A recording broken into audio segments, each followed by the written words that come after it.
اعوذ باللہ من الشیطان الرجیم بسم اللہ الرحمن الرحیم یا ایہا الذین آمنوا اوفوا بالعقود احلت لکم بہیمۃ الانعام الا ما یتلی علیکم غیر محل الصید وانتم حرم ان اللہ یحکم ما یرید یا ایہا الذین آمنوا لا تحلوا شعائر اللہ ولا الشہر الحرام ولا الہدی ولا القلائد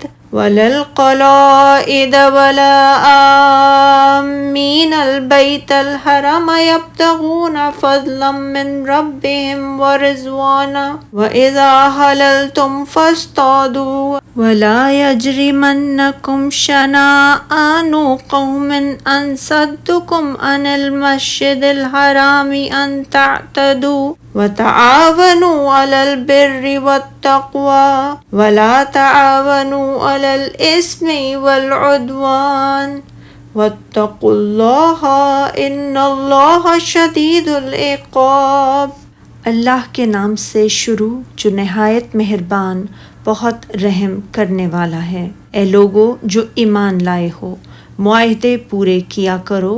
تمہارے لیے چوپائے مویشی حلال کیے گئے ہیں سوائے ان کے جن کے نام تمہیں پڑھ کر سنا دیے جائیں گے۔ جب تم احرام کی حالت میں ہو تو شکار کو حلال نہ جانو، بے شک اللہ جو چاہتا ہے فیصلہ کرتا ہے۔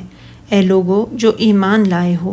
اللہ کی نشانیوں کی بے حرمتی نہ کرو اور نہ حرمت والے مہینوں کی، نہ حرم میں قربان ہونے والے اور نہ پٹے پہنائے جانوروں کی، اور نہ بیت الحرم کا قصد کرنے والوں کی، وہ اپنے رب کا فضل اور اس کی رضا تلاش کرتے ہیں۔ اور جب تم احرام کھول دو تو شکار کر سکتے ہو، اور کسی قوم کی دشمنی تمہیں صرف اس لیے ان سے زیادتی پر آمادہ نہ کرے کہ انہوں نے تمہیں مسجد حرام سے روک دیا تھا، اور تم نیکی اور پرہیزگاری کے کاموں میں ایک دوسرے کی مدد کرو، اور گناہ اور زیادتی کے کاموں میں ایک دوسرے کی مدد نہ کرو، اور اللہ سے ڈرو، بے شک اللہ سخت عذاب دینے والا ہے۔ امام ابن ابو حاتم نے روایت کیا، ایک شخص عبداللہ بن مسعود رضی اللہ تعالیٰ عنہ کی خدمت میں حاضر ہو کر عرض کرنے لگا، مجھے کوئی وصیت کیجیے۔ تو انہوں نے فرمایا، جب تم اللہ تعالیٰ کا یہ فرمان سنو، اے ایمان والو، تو خوب غور سے سنو، کیونکہ یہ کوئی خیر کی بات ہوتی ہے جس کا اللہ نے حکم دیا ہوتا ہے، یا یہ کوئی شر کی بات ہوتی ہے جس سے اللہ نے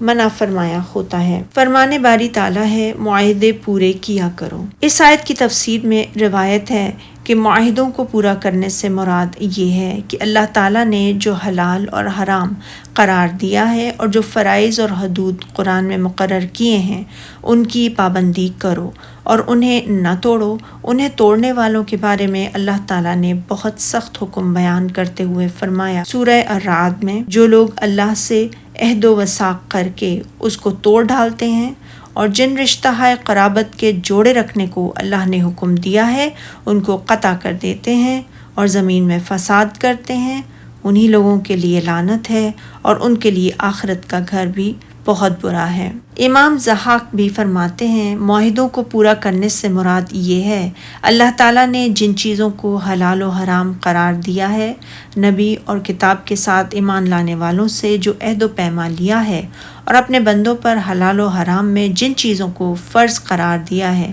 ان سب کے بارے میں حکم ہے کہ ان کی پابندی کی جائے۔ ارشاد الہی، تمہارے لیے چوپائے جانور جو چرنے والے ہیں حلال کر دیے گئے ہیں، ان سے مراد اونٹ، گائے اور بکریاں ہیں۔ اور ارشاد الہی ہے، سوائے ان کے جو تمہیں پڑھ کر سنائے جاتے ہیں۔ حضرت ابن عباس رضی اللہ تعالیٰ عنہ سے روایت ہے، اس سے مراد مردار خون، سور کا گوشت اور جس پر غیر اللہ کا نام لیا گیا ہو۔ اس سے مراد مردار اور ہر وہ چیز ہے جس پر اللہ تعالیٰ کا نام نہ لیا گیا ہو۔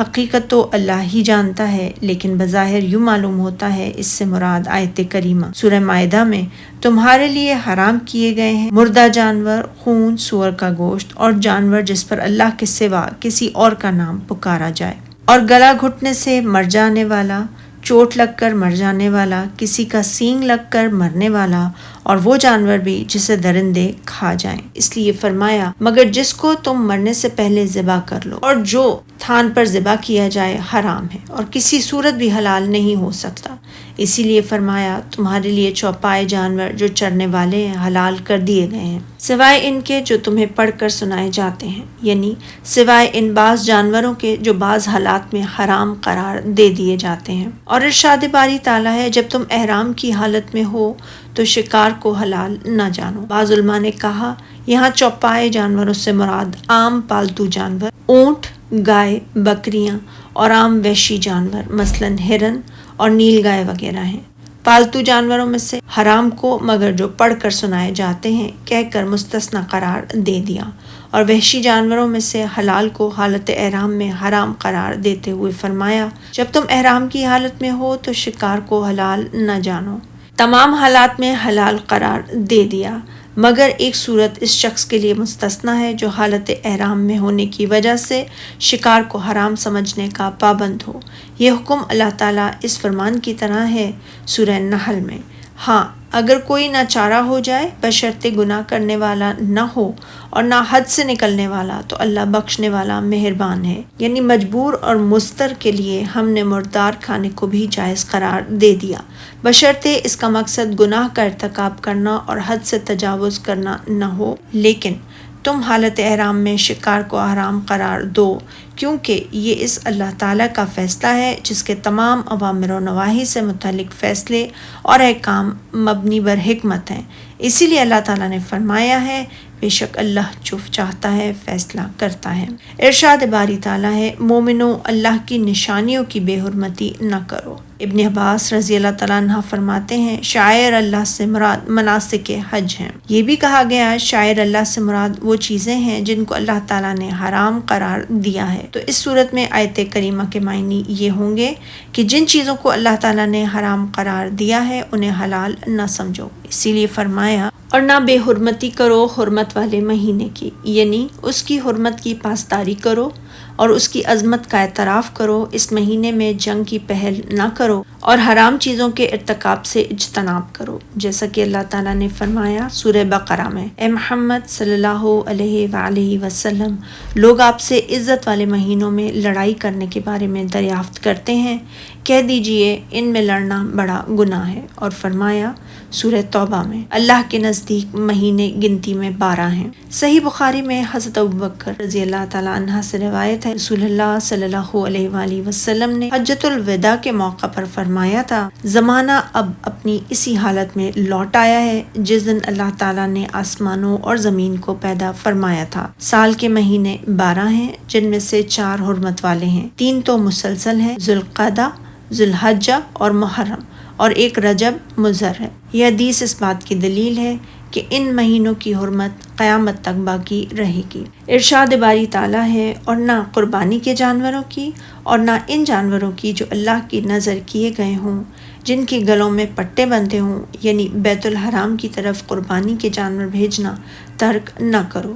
کیونکہ اس میں شاعر اللہ کی تعظیم ہے، اور ان کی گردنوں میں پٹے ڈالنا بھی ترک نہ کرو تاکہ یہ دوسرے جانوروں سے ممتاز ہو جائیں اور معلوم ہو جائے کہ یہ کعبہ کی حدی کے جانور ہیں، اور ان کے بارے میں برا ارادہ کرنے والا اپنے ارادے سے باز رہے اور انہیں دیکھنے والا بھی اسی طرح کے جانور بھیجنے کی خواہش کرے۔ اور جو شخص نیک و ہدایت کی دعوت دیتا ہے اسے بھی عمل کرنے والوں کے برابر ثواب ملتا ہے، اور عمل کرنے والوں کے ثواب بھی کوئی کمی نہیں کی جاتی۔ پھر آپ نے غسل فرمایا۔ رسول اللہ صلی اللہ علیہ وآلہ وسلم نے جب حج ادا فرمایا تو آپ نے ذوالحلیفہ یعنی وادی عتیق میں شب بسر فرمائی تھی، خوشبو استعمال کی اور 2 رکعت نماز ادا فرمائی، اور اس کے بعد قربانی کے جانوروں کو نشان لگائے اور پہنائے اور حج اور عمرے کا احرام باندھا۔ آپ صلی اللہ علیہ وآلہ وسلم کے ہدی کے جانور جو بہت سے اونٹ تھے جن کی تعداد 60 سے بھی زیادہ تھی، وہ بہت ہی خوبصورت شکلوں اور رنگوں کے تھے،